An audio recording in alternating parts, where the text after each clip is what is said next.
Michelin-starred restaurants within walking distance, hotel-like amenities in new construction buildings, and arguably the best weather in all of San Francisco. Sounds like an ideal place to live, right?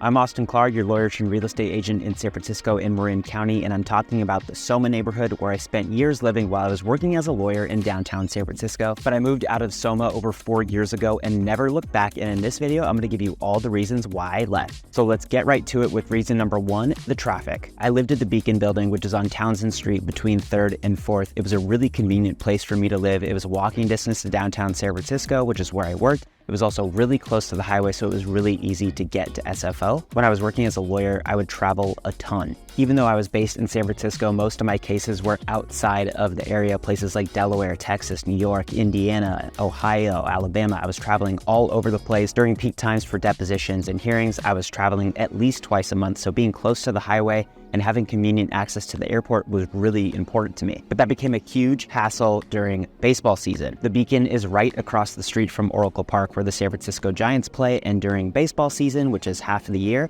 the traffic is insane. It's unlike anything I've ever seen, and I say that having lived in both New York City and living in Southern California. I didn't own a car when I lived in SOMA because, work and grocery stores, all that were all walking distance, so I rarely ever needed to drive except when I had to travel. So I Ubered pretty much anywhere that I needed to go if I needed a car. And during, the peak of baseball season, when you call a car, sometimes it's a 20 to 30 minute wait for the car to even get to you, even if it was only a few blocks away. And then once you get into a car, it could be 30 minutes up to an hour to even get a few blocks because the traffic is basically gridlocked. So for half the year, the traffic around that immediate area is horrible, and it's getting even worse because there's a lot more coming to the area. You have places like the Chase Center that just opened up and a ton of business moving into the area, and the road infrastructure and public transportation hasn't quite caught up with that yet. So traffic there generally being so close to the highway, it's very, very busy. I love everything that's coming to the area. I think it's made the area a lot nicer than it's used to be, and I'm excited for all the things that are coming there, but it does come with some downsides, and one of those things is traffic. So when the pandemic hit and I didn't need to be close to the airport or the highway anymore because I wasn't traveling and neither was anybody else,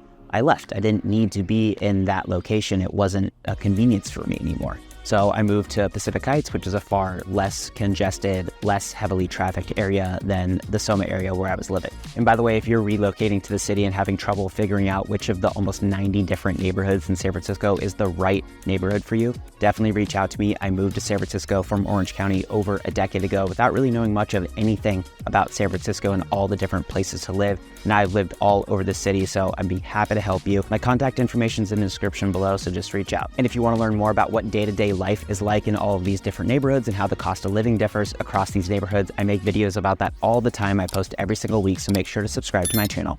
Now back to why I left SOMA. The second reason I left is I wanted a different style of living. When I lived in SOMA, I lived in a high-rise condo building. I was on the 10th floor of the building, had beautiful north-facing views, unobstructed views to downtown San Francisco. My building had a gym, had a pool, hot tub, catering kitchen, residence lounge, had a doorman, a ton of great amenities. It was really, really convenient. It also had a grocery store downstairs, so I didn't really have to walk much to get to the grocery store. Very great place to live. But after a few years, I kind of got tired of the high-rise lifestyle. I didn't like having to go up and down the elevator and spend a lot of time in the elevator. I didn't like not having my own outdoor space. There are a lot of high-rise condo buildings where, you might have like a small terrace or a balcony for your unit unless you're living in like a $10, $12 million penthouse and have like an entire rooftop or, huge deck to yourself. But for the most part, if you're living in this area, you're really going to be limited on outdoor space, private outdoor space, at least if you have any at all. Most of it is going to be common area outdoor space, and I wanted my own. When you live in these high-rise buildings, you also kind of feel like you're in a hotel. It's great from like a community standpoint, especially if you're, single and want to meet people. But you're surrounded by a ton of neighbors. It's not a very private way to live. I wanted more of a house with a yard. I wanted more of a walkable neighborhood with some architectural charm. I wanted like small coffee shops and boutiques and cafes, something that was a little bit more, quintessential San Francisco. And that's what I have where I live now in Pacific Heights. I live in a 160-plus-year-old house. It was built in the 1860s. I have great outdoor space. I'm walkable to multiple parks and shops and restaurants.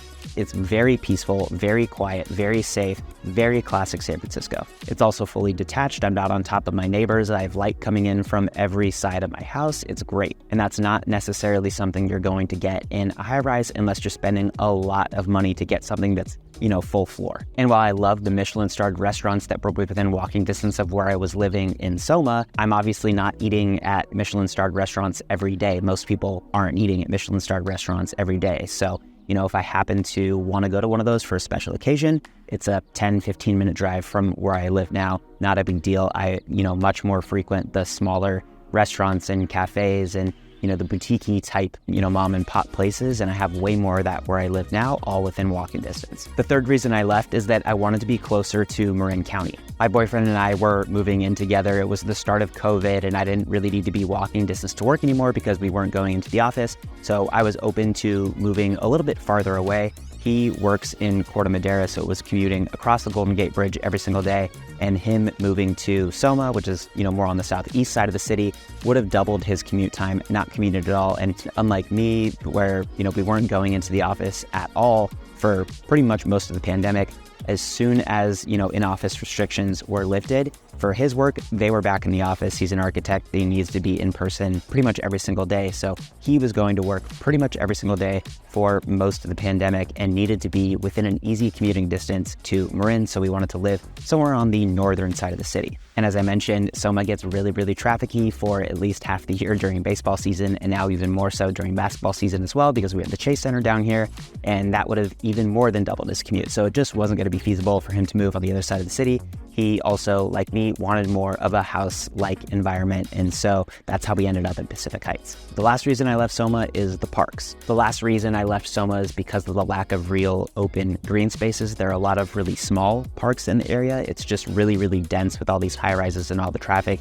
There aren't really that many big open spaces like the Presidio and Golden Gate Park, Alta Plaza Park, Lafayette Park, Dolores Park.